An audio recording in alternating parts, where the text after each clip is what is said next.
Yeah, so my younger son Terrell, he passed away in 2008.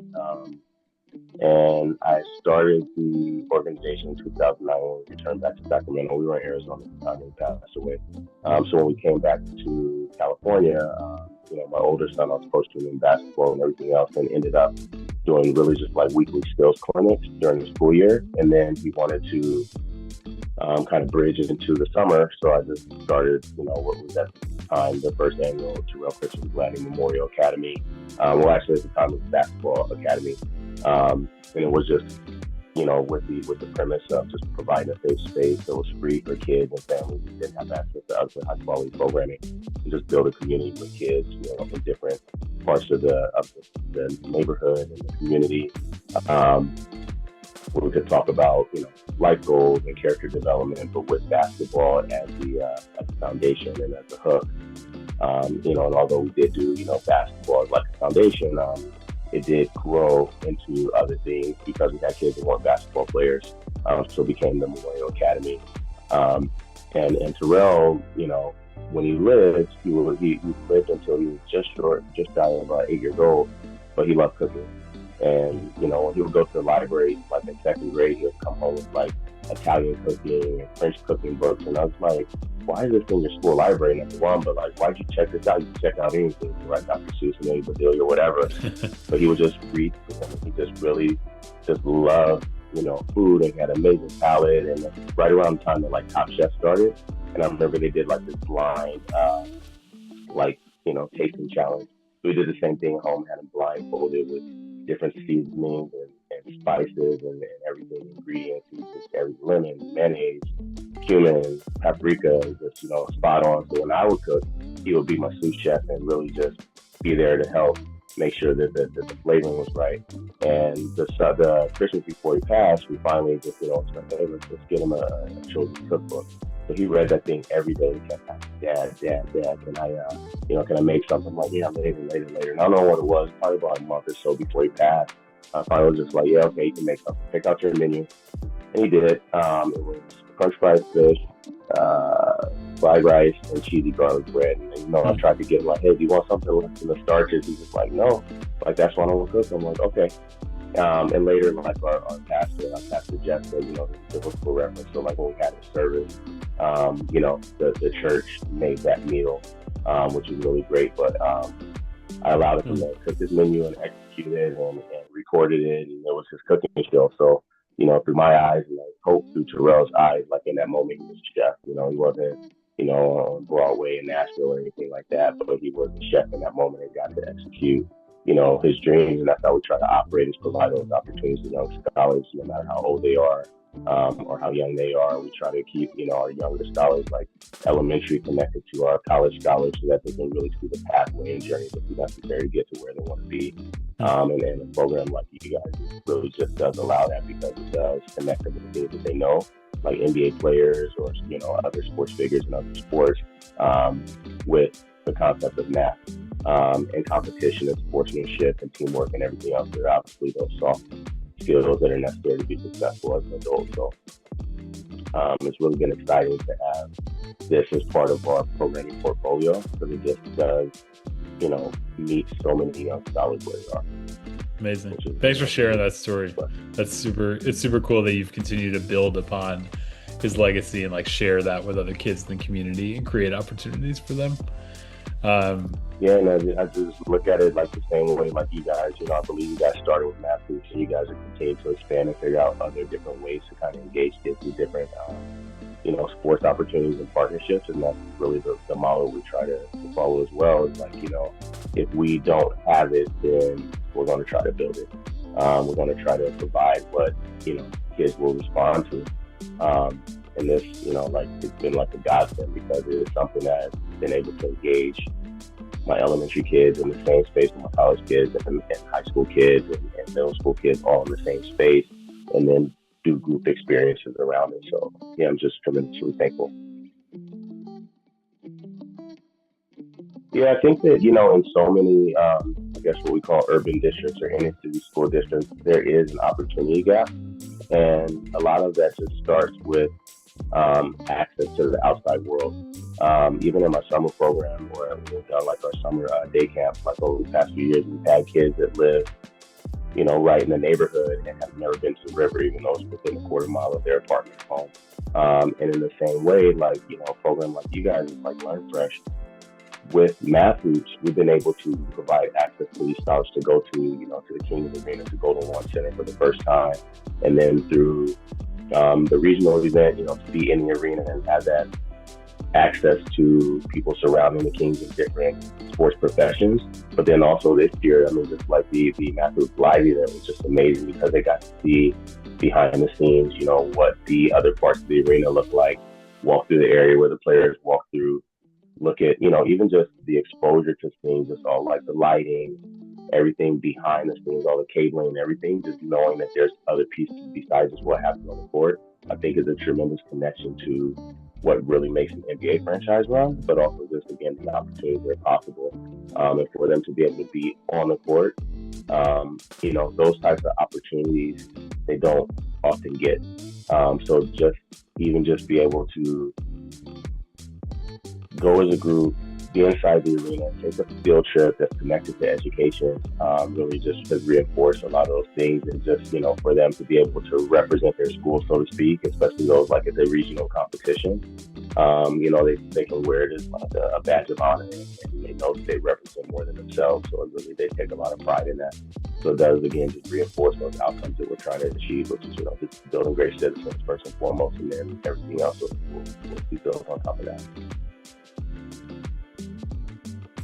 Just middle schoolers in general, tough. And, I think that middle school in different districts look a little bit different, right? You have, some districts that may lean on the K-8 model, others may have the 6 through 8 model. In our district, at the middle school where I'm engaged with programming, we have a 7-8 model. They have 2 years to really kind of figure out and bridge the gap between elementary and high school. But there's also always this sort of like search for defining who they are, as scholars, as people, as friends, as siblings, children, whatever the case. They're trying to find their own identity and get themselves a solid foundation. So they move at their own pace, right? I have pictures. I was looking at them the other day, and both of us. I had a boy who's an 8th grader and a 7th grade girl, and they ended up like we were supposed to have, I think, like 3 teams, but it just so happened that illnesses and everything else just hit all at the same time, and they were the ones that ended up, they were the last 2 standing. So they went in there and they got their swag. They both chose sunglasses, sitting at the table with their sunglasses, thinking they're so cool, and they're just moving and slowly going and having conversations. And these 4th graders that they're playing against, they were on their edges. Boom, just math was so fast. They're just like, well, wait, so then they did have to respond. And I've never seen them sort of flip that switch in that manner, but it was exciting to know that it's possible, and that they were willing to do it, to kind of just like meet the challenge where it was. They still lost tremendously. I think they probably gave up the most points in the entire tournament, but the experience that they had, just, having conversations and building a relationship, and just to be there and experience it, and just know that they were the 2 that were representing their school, just meant a lot to them, and they did wear it as badge of honor. So it was really cool. Yeah, so at the middle school, typically our student population will be selected by the school administration. So a lot of times it is a combination of kids that maybe, are just 7th graders, new to middle school, obviously, and trying to find their way. But it may be some 8th graders that need a little bit of support, whether it's behaviorally or academically. And I have had direct feedback from educators that on a holistic level, like after going to, say, like the Math Hoops Live event, the students' level of engagement in the classroom was so much higher because they were connected to, they had this experience, right? And people were asking them about it. They were able to show their experience directly about, hey, we got this opportunity to go here, and this is what it meant. And then they were sort of like elevated to a direct path of like leadership just by people sort of putting them on the pedestal. Oh, wow, you got to go see what was it like, right? So it just really was a good conversation starter. But then we've had other students as well, just through Math Hoops itself, that, we're requiring tutoring support and everything else. And I've had conversation with educators, with them specifically, with those scholars that, implemented Math Hoops. They did increase their performance in the classroom just because they were more confident, but also they understood the connection between,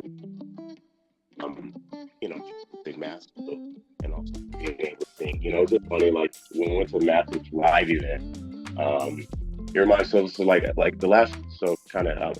last couple of years I started sponsoring the regional spelling bee because there was no regional partner in our area, right? So just like you guys, like, hey, like we don't have a soccer program. So I was like, there's no regional partner. Our scholars in the region have to go into this pool of kids from 4 states for 2 spots to get to script national spelling. Like, that's not fair, it's inequitable. So we started sponsoring it and we've been trying to figure it out. But at a school site, when a kid, if a kid goes out on a word, the feedback from all the educators, just like that kid came to me, the next day and said, I'll never forget that word. I will never forget how to spell that word. And when we went to the Math Hoops live event, it was funny. One of the scholars, the young lady that represented us at the regional tournament at the Math Hoops live event, we're downstairs doing kind of like a little round table, and they had, quick math, just on the spot. So the coach, I think it's Coach Curtis, I want to say, had the kids come up, and she just had a brain freeze. And then after she, got the answer wrong or lost that round, she just like, it's always my 8s, right? My 8s with multiplication, whatever. And she would come back, during our sessions and everything, she would always just be working on her 8s. And at the regional competition, she just had this different level of confidence because of that shortcoming. She built on it. And then when she came back at the regional competition, I was like, oh no, she rolled an 8, but she was just on it, and the math was so quick, and just the level of confidence was just amazing. And it's just those types of opportunities to understand that we are all part of like this big world, and as scholars, we're part of this big, system of millions of kids, and we're not always going to get everything right, but it is about like the growth. And I love that because we also do, we have a track club through our organization, and that's what we're teaching our young scholars, right? It's like race against yourself, define your own measurable growth by each race and how much effort you put in, the rest, and what you fuel your body with.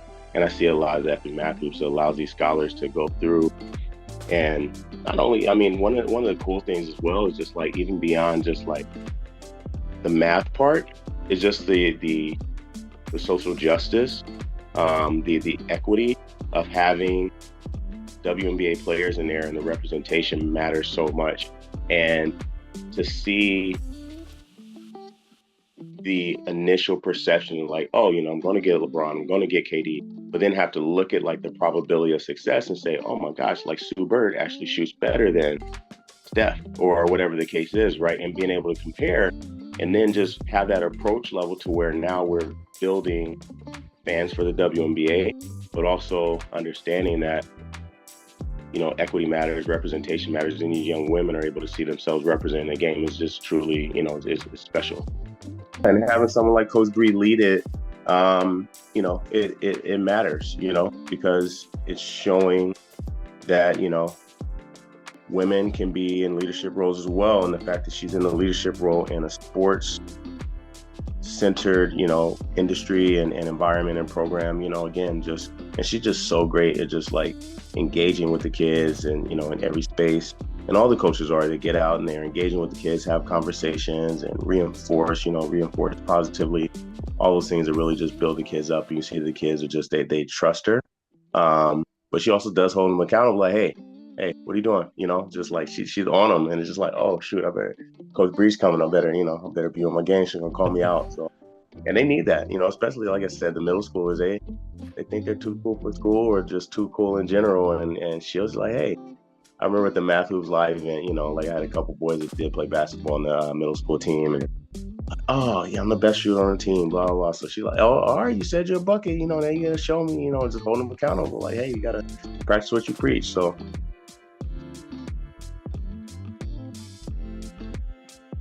Probably for me, like I have two brothers in my program that I host at the middle school, but one is a fifth grader, one is an eighth grader, and they, their athletic pathway has been, baseball and football, just baseball and football. Had, tried to get them to run track, very limited response. Basketball, oh, we don't play basketball. I suck at basketball, right? So the football coach, they have elementary flag football, and he coaches flag football, and now he coaches basketball. So he made a lot of the football players like, you're going to play basketball. And they're like, oh, I suck at basketball. Like, no, you're going to play, just get out there and play. With Math Hoops and being at the live event and being on the court, like that conversation immediately changed. Just being out there with an NBA player and just like, oh my gosh, I was with a professional athlete. Oh, and they'll just start bringing their basketball to school. And the brothers are both the same. Like, oh, just football.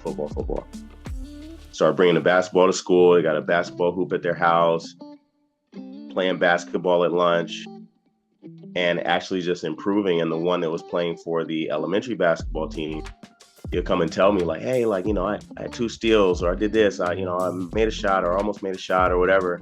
And then the same conversations we're having just about like baseball and football now were about basketball, and the level of confidence in something new that was not a comfort zone for them happened because of Math Hoops and Math Hoops Live. So just getting exposure to it, and well, maybe I can try, right? And not, having NBA players and Coach Bree and everyone else not allowing them to sort of quit on themselves and reinforce like, hey, we're going to try and we're going to do our best. And then they carry that, and it became part of their daily routine and part of who they were, which is like amazing. So that's super cool.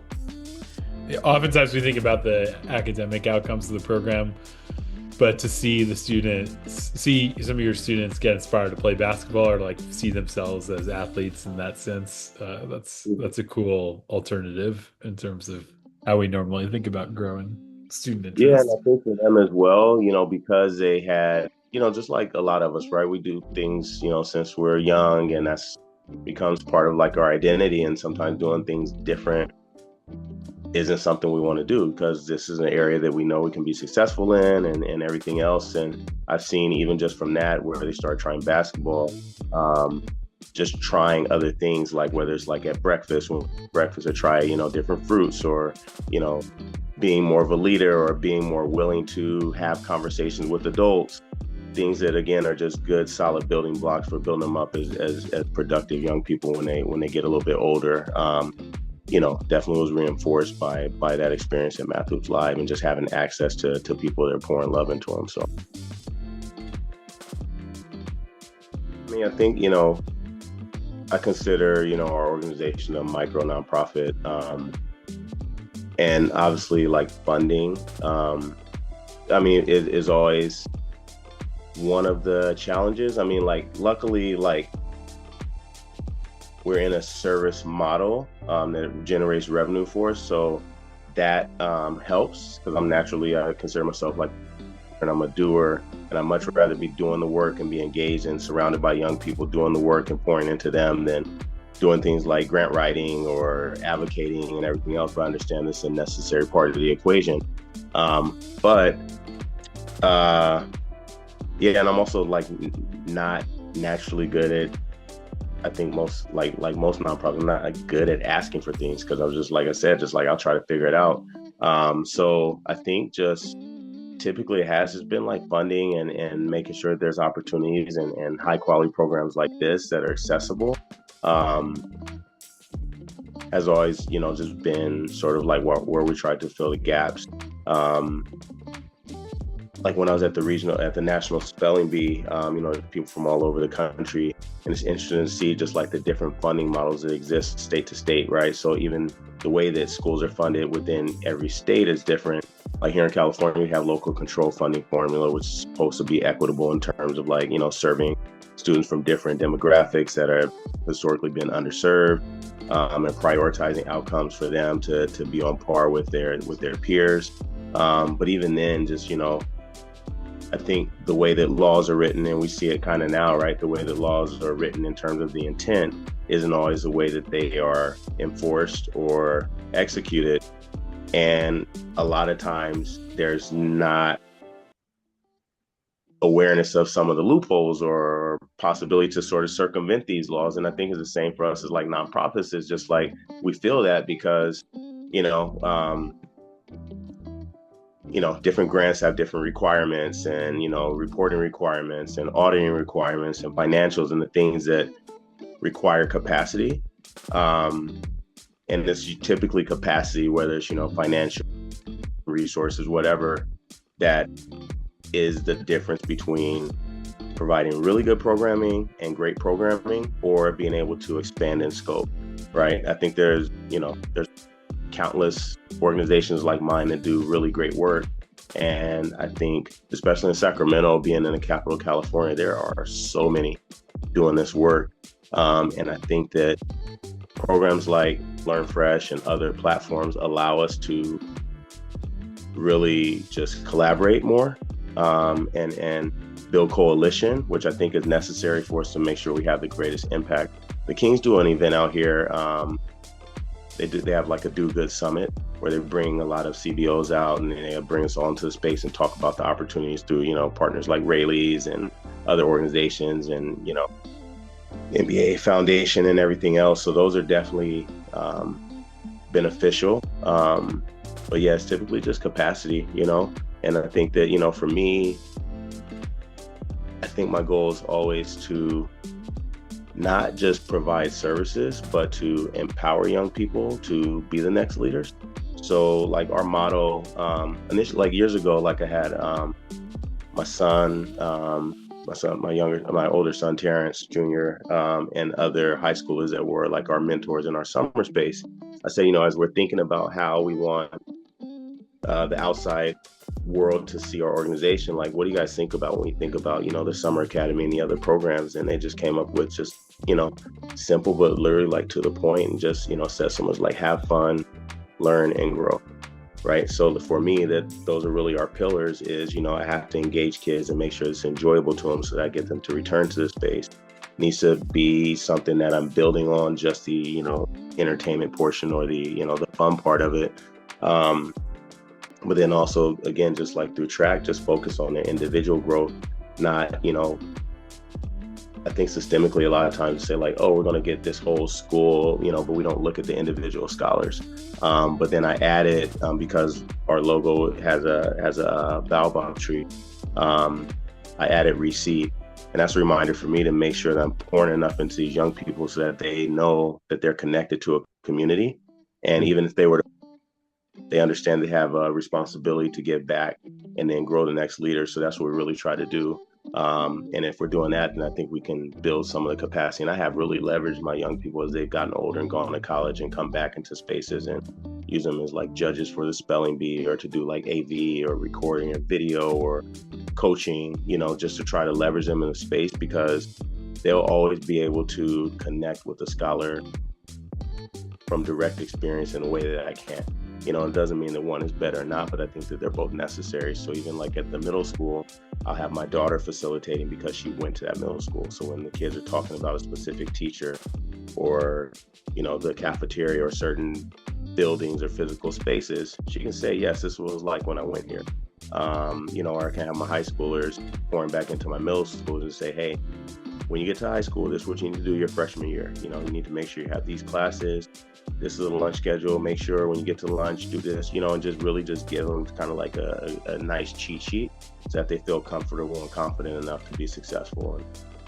And that's kind of like where we're at. But, I think the more we can do that collectively as a system of CDOs and, givers and doers, then, we'll have the most impact on our scholars.